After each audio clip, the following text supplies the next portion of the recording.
Kallimakhos' Hymn to Artemis. Artemis we hymn, no light thing is it for singers to forget her, whose study is the bow and the shooting of hares, and the spacious dance and sport upon the mountains, beginning with the time when sitting on her father's knee, still a little maid, she spake these words to her sire. Give me to keep my maidenhood, father, forever, and give me to be of many names, that Phoebus may not vie with me. And give me arrows and a bow. Stay, father, I ask thee not for quiver or for mighty bow. For me the Cyclops will straightway fashion arrows, and fashion for me a well-bent bow. But give me to be bringer of light, and give me to gird me in a tunic, with embroidered border reaching to the knee, that I may slay wild beasts. And give me 60 daughters of Oceanus for my choir, all 9 years old, all maidens yet ungirdled. And give me for handmaidens 20 nymphs of Amnisus, who shall tend well my buskins, and, when I shoot no more at lynx or stag, shall tend my swift hounds. And to give to me all mountains, and for city assign me any, even whatsoever thou wilt, for seldom is it that Artemis goes down to the town. On the mountains will I dwell, and the cities of men I will visit only when women, vexed by the sharp pang of childbirth, call me to their aid. Even in the hour when I was born, the fates ordained that I should be their helper, for as much as my mother suffered no pain, either when she gave birth to me, or when she carried me within her womb, but without travail put me from her body. So spake the child, and would have touched her father's beard, but many a hand did she reach forth in vain, that she might touch it. And her father smiled and bowed assent. And as he caressed her, he said, When goddesses bear me children like this, little need I heed the wrath of jealous Hera. Take, child, all that you asked, heartily, yea, and other things therewith, yet greater will thy father give thee. 3 times 10 cities, and towers more than one will I vouchsafe thee. 3 times 10 cities that shall not know to glorify any other god, but to glorify the only, and be called of Artemis. And thou shalt be watcher over streets and harbours. So he spake, and bent his head to confirm his words. And the maiden fared unto the white mountain of Crete, leafy with woods, thence unto Oceanus, and she chose many nymphs, all 9 years old, all maidens yet ungirdled. And the river Caratus was glad exceedingly, and glad was Tethys that they were sending their daughters to be handmaidens to the daughter of Leto. And straightway she went to visit the Cyclops. Them she found in the isle of Lipara. Lipara in later days, but at time its name was Meliginis. At the anvils of Hephaestus, standing round a molten mass of iron. For a great work was being hastened on. They fashioned a horse trough for Poseidon.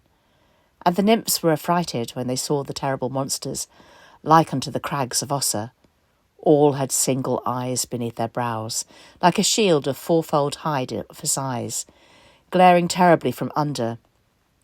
And when they heard the din of the anvil echoing loudly, and the great blast of the bellows, and the heavy groaning of the Cyclops themselves.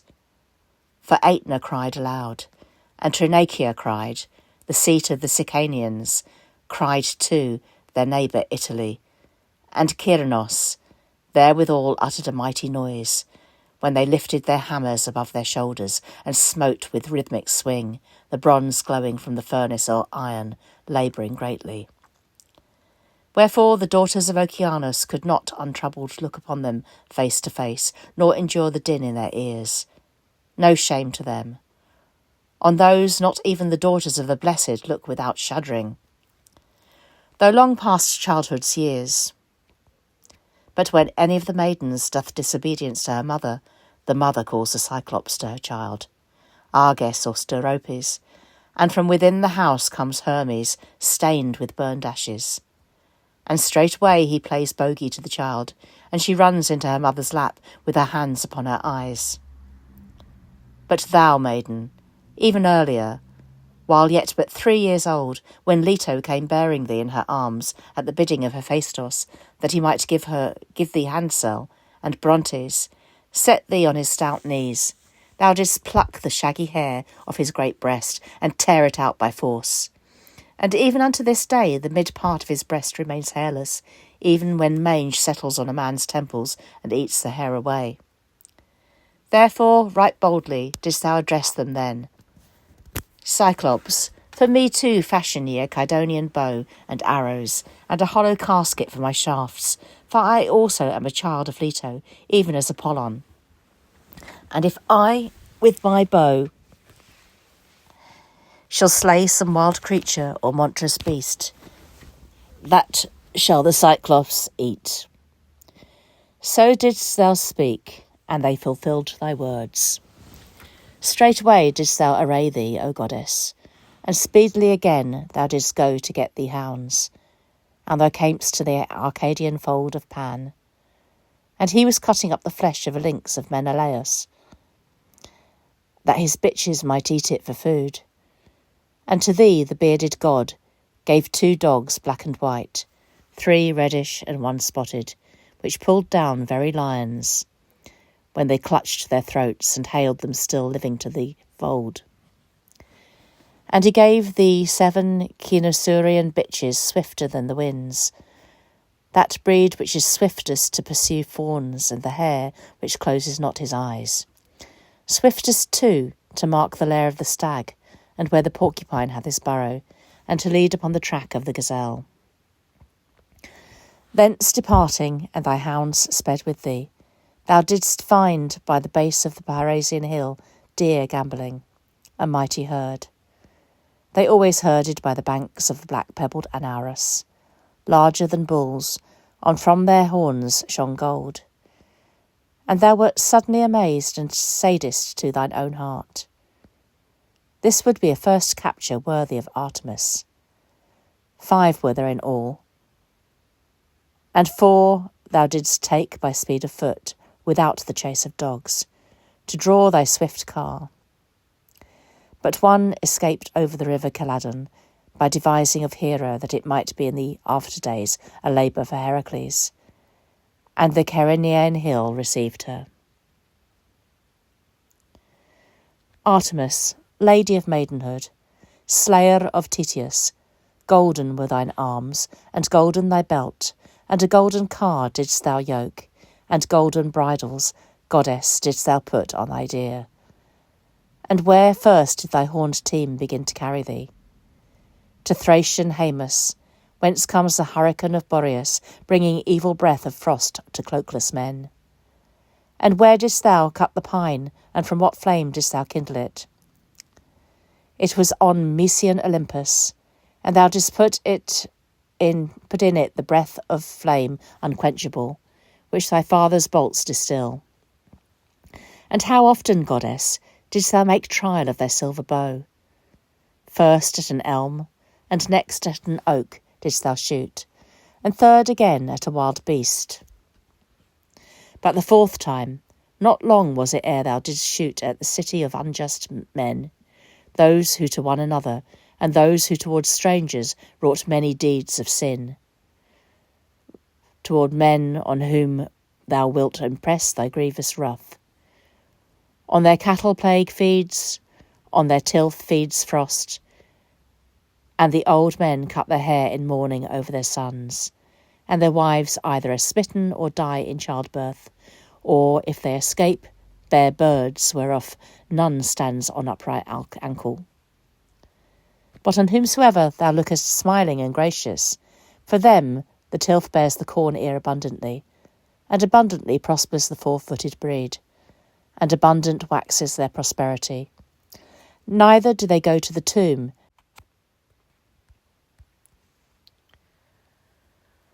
save when they carry thither the aged. Nor does faction wound their race, faction which ravages even the well-established houses. But brother's wife and husband's sister set their chairs around one board. Lady, Of that number be whosoever is a true friend of mine, and of that number may I be myself, O Queen. And may song be my study for ever. In that song shall be the marriage of Leto. Therein thy name shall oftentimes be sung. Therein shall Apollon be, and therein all thy labours, and therein thy hounds, and thy bow, and thy chariots, which lightly carry thee in thy splendour, when thou drivest to the house of Zeus. There in the entrance meet thee Hermes and Apollon.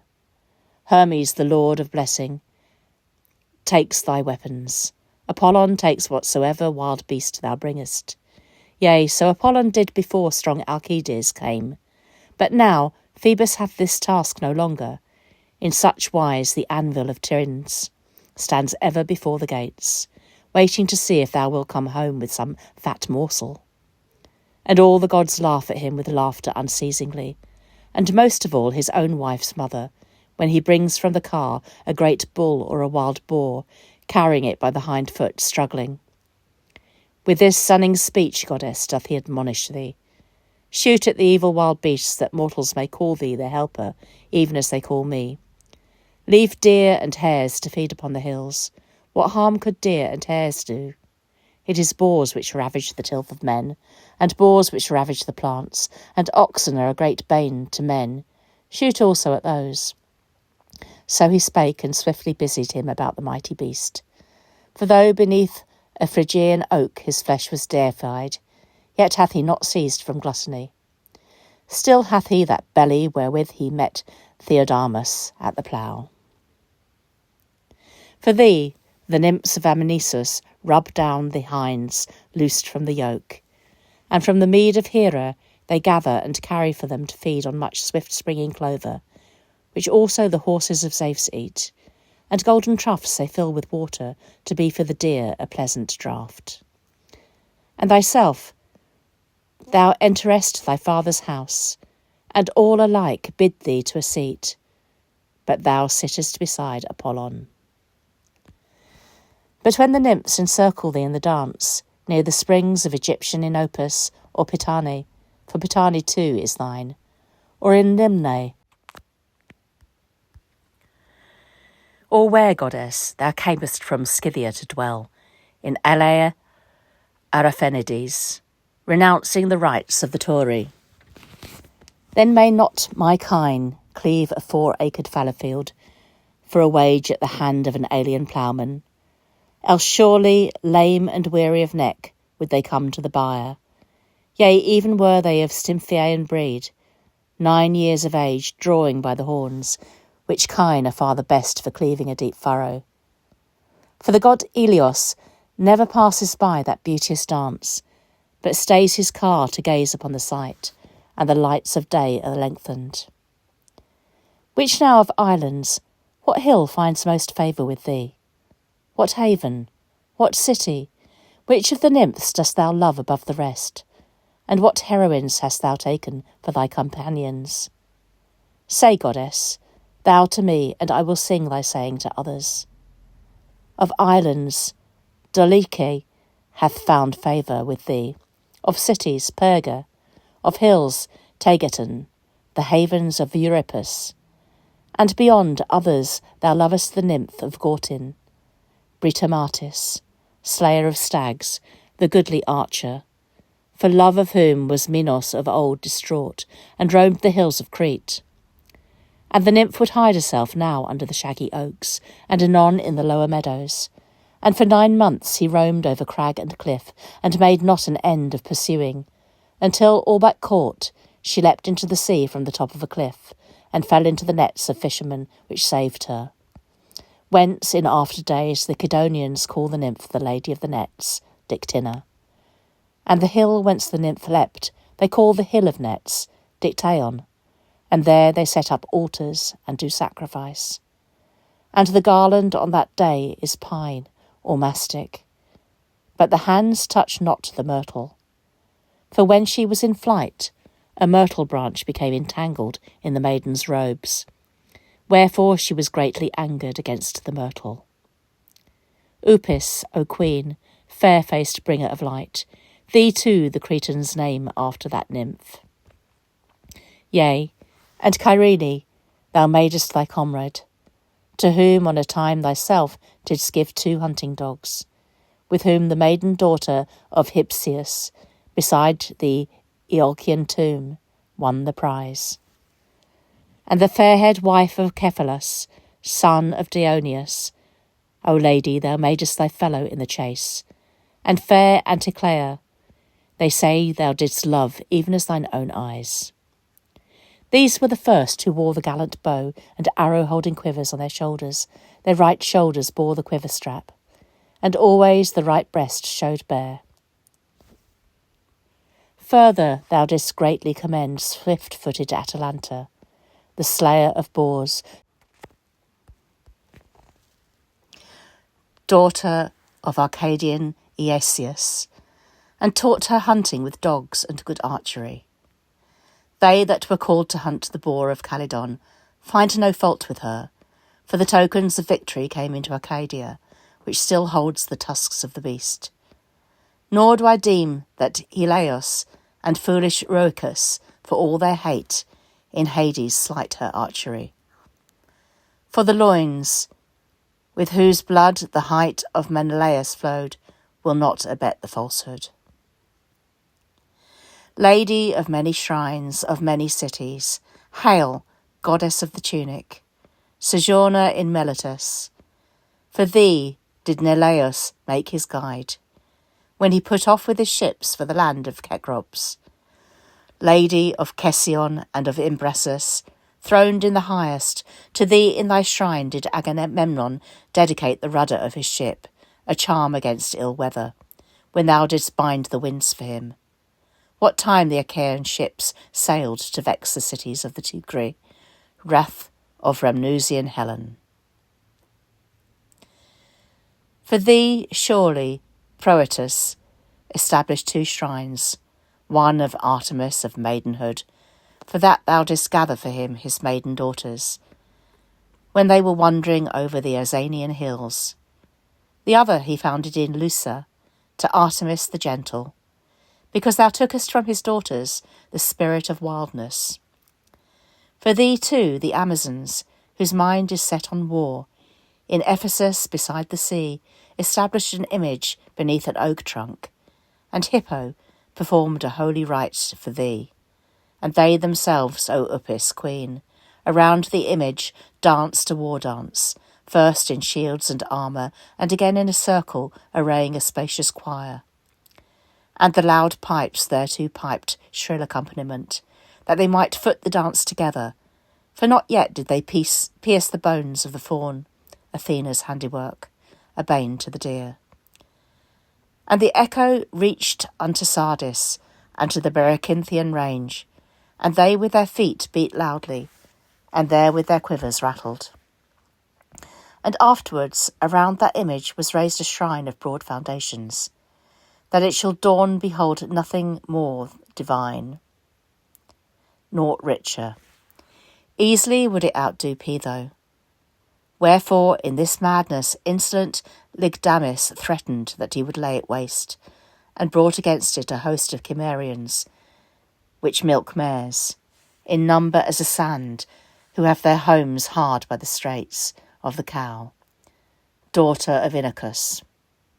Ah, foolish among kings, how greatly he sinned!